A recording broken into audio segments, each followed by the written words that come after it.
Well, let's talk mental health. No, I'm serious.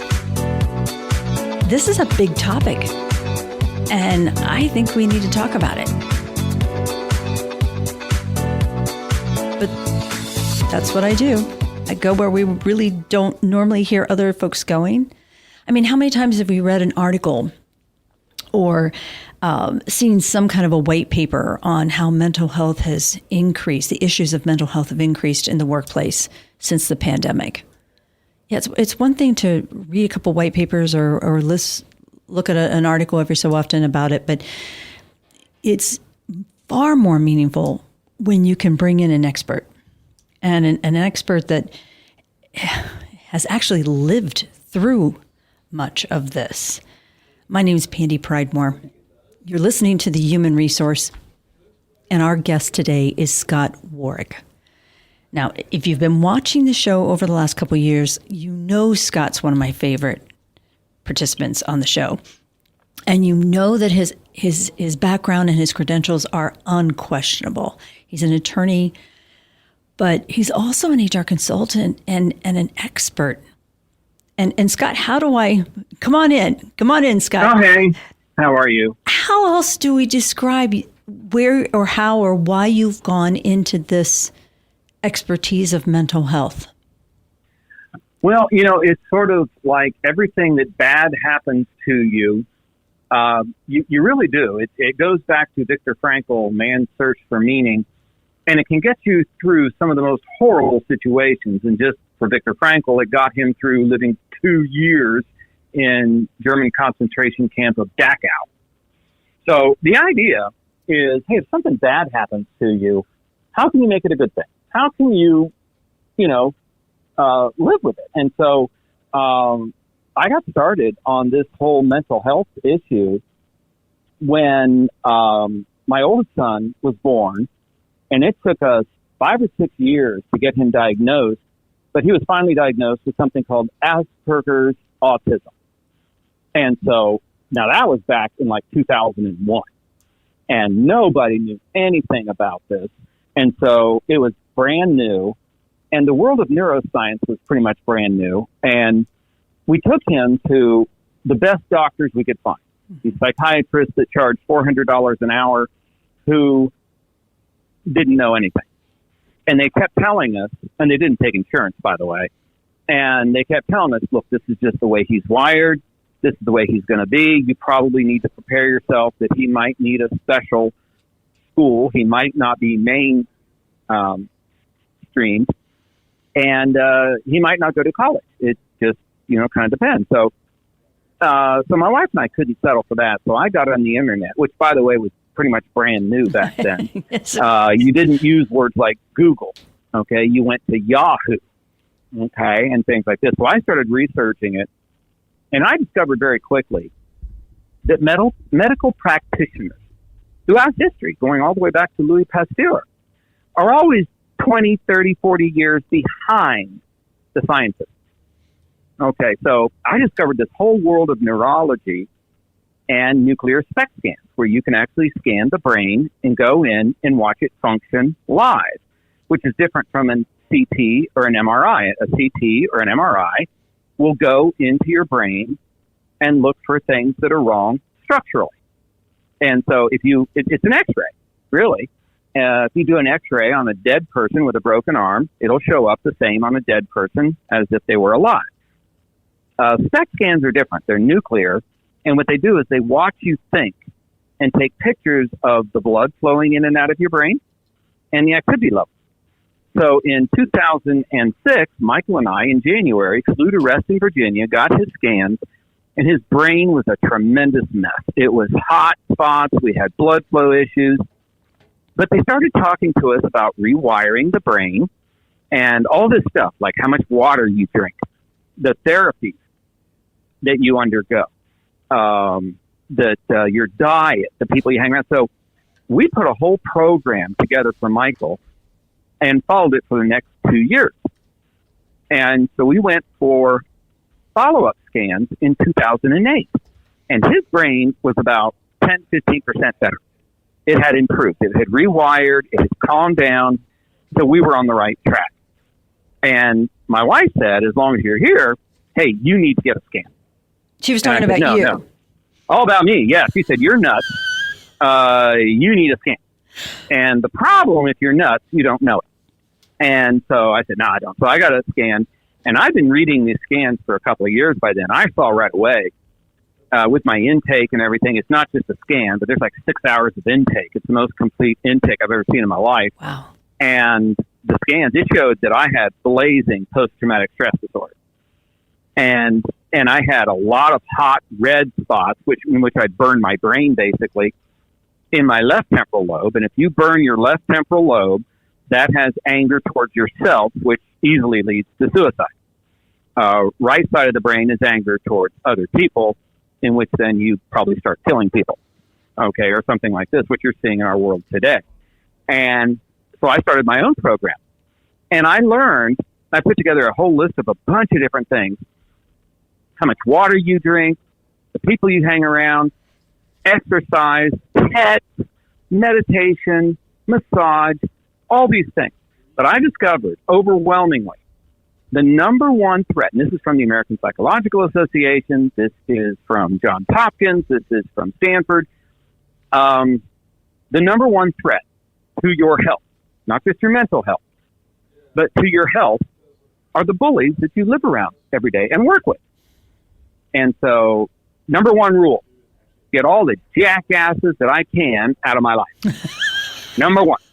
And so I got a follow-up scan in 2020 in August with me and my son. We both got our scans. My brain is about 85-90% cured. Oh, my gosh. Clear. Calm down. There are no hot spots on my temporal lobes anymore. My obsessive-compulsive disorder, my OCD, is completely gone. And I've just got a little bit of depression, which is probably true for most people, and some little bit of anxiety, which is rather normal. My son's brain was the real story. It's about 85-80% better, and that explains all the things that he did, not just to rewire his brain, but to prevent damage to it. He graduated from Ohio State with honors and just graduated May of 2021 with his master's degree in clinical psychology with a 3.91 grade point average. Oh my gosh. Yeah.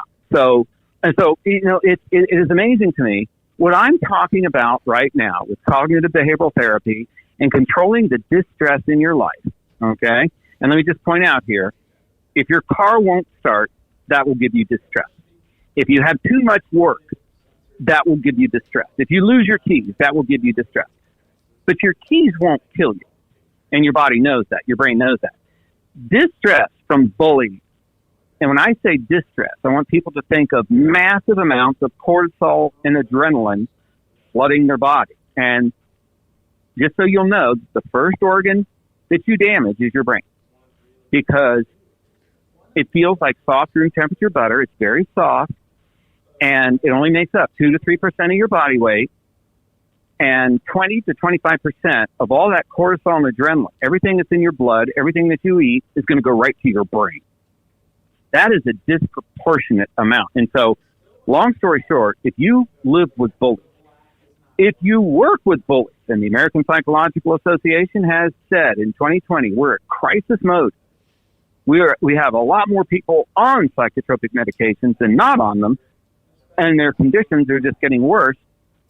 And the number one threat to your health are the bullies in your life. Oh gosh. That's my big bandwagon. Is my first book was on, the solve employee problems before they start, is about emotional intelligence and resolving conflict. The second book, which has 2 titles, just depending on who wants to hate me. The first title was Tolerance and Diversity for White Guys and Other Human Beings. I thought it was funny, and it was purposely designed to include all human beings, including white guys. Well, I got some death threats over that one from the far, far, far left, which I love that people think that the far, far woke side of the world aren't dangerous. Well, I tell you, I don't know. I've got death threats from these folks, as well as death threats from the far, far, far right because they say I'm not white anymore. The other title is Living the 5 Skills of Tolerance. Well, the book that I got coming out about Thanksgiving is on healing the human brain, and it's a succession. Because if you work in a toxic work environment where it's not safe to speak up, it's not safe to be different, and that's tolerance, you will damage your brain. And let me just emphasize this. If you're having intestinal problems, if you're having heart problems, if you're having chest pain, your brain is already damaged. It's the first organ to go because it uses so much uses 25% of all your energy. So what I see in today's workplaces is just horrendous. And I do a lot of this type of stuff because I do a lot of executive coaching, And I will tell you right now, usually the biggest child in the place is running the place. Yeah, and there's usually a mental disorder that goes with that. And you and I have talked about this in the past. Every single person, all of us, I don't care what your background is, I don't care what your economic condition is, every one of us has been bullied at some point in our life. Yeah. At some point. Yeah. And it's sad to say that if you're being bullied in your personal life, there's a really good chance that you're being bullied in your professional life as well. Because you don't have the coping skills or you don't have the emotional intelligence to deal with that individual or that consequence or circumstance that's causing you the stress. So this is a very important topic for HR people. Oh, absolutely. Particularly, I'll tell you, my hat's off, and people complain. Those young whippersnappers, the Gen Yers and Gen Zers who are about under the age of 30, they will not work for you. They will quit on the spot if you have an environment that isn't safe, which means it isn't safe to speak up, it isn't safe to voice your opinion, and it's not safe to be different. And I'll tell you right now, I got clients where people are literally throwing salt shakers at each other and smacking each other because they don't have the emotional intelligence, the control to sit down and disagree with someone on Roe versus Wade. Oh my goodness. Yeah. Okay. Yeah. Well, we have a problem here. We have a very big problem. So let's give the listeners just a few, I don't want to say symptoms, but let's give them a couple of things to trigger identifying or going further to find out if they have a problem in their workforce. And I'll go first so that you can get an idea here. But I tell my clients, if you've got somebody who's showing up late for work, or who is now all of a sudden having an attendance issue and seems a bit reclusive, that's a behavior that warrants a conversation. Yeah. And I will tell you, there's so much distress. So when I say distress, I want to think of things chemically. That is a flooding of the body of adrenaline and cortisol. That's what that is. So if you've got somebody at home that is maybe a battered spouse or, something, that's going to put stress on them. And actually the great management guru was decades ahead of his time, Peter Drucker from Harvard.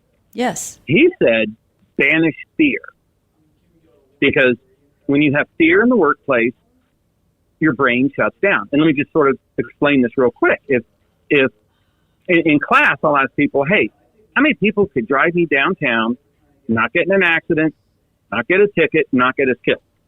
They all raise their hands and say, yeah, we can do that. Okay, great. I then say, okay, what if I'm yelling at you or condescending to you the whole way? And they all look at each other and somebody inevitably says, well, I'd throw you out of the car. And I said, yeah, that's exactly. Because what's happening is I'm picking on you, so your gut is clenching up. That is those are your adrenal glands, which sit right on top of your kidneys, and you're flooding your body with adrenaline and cortisol. So 25% of that is going to your brain. You are flooding your emotional system and fight or flight system that sits in the middle of your brain. Literally attached to your fight or flight system, which is your amygdala system, is your short-term memory, your hippocampus. You're flooding those little buttery neurons with massive amounts of cortisol and adrenaline. You're burning them out. So let's take that and put it into the workplace.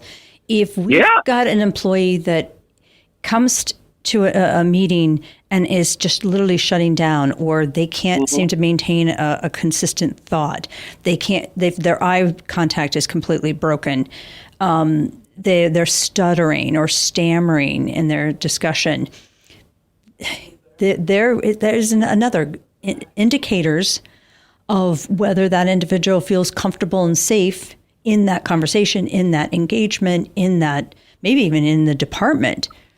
Oh, yeah. And you're absolutely right. And that's the litmus test right there. What is your culture like? And think of what you just said.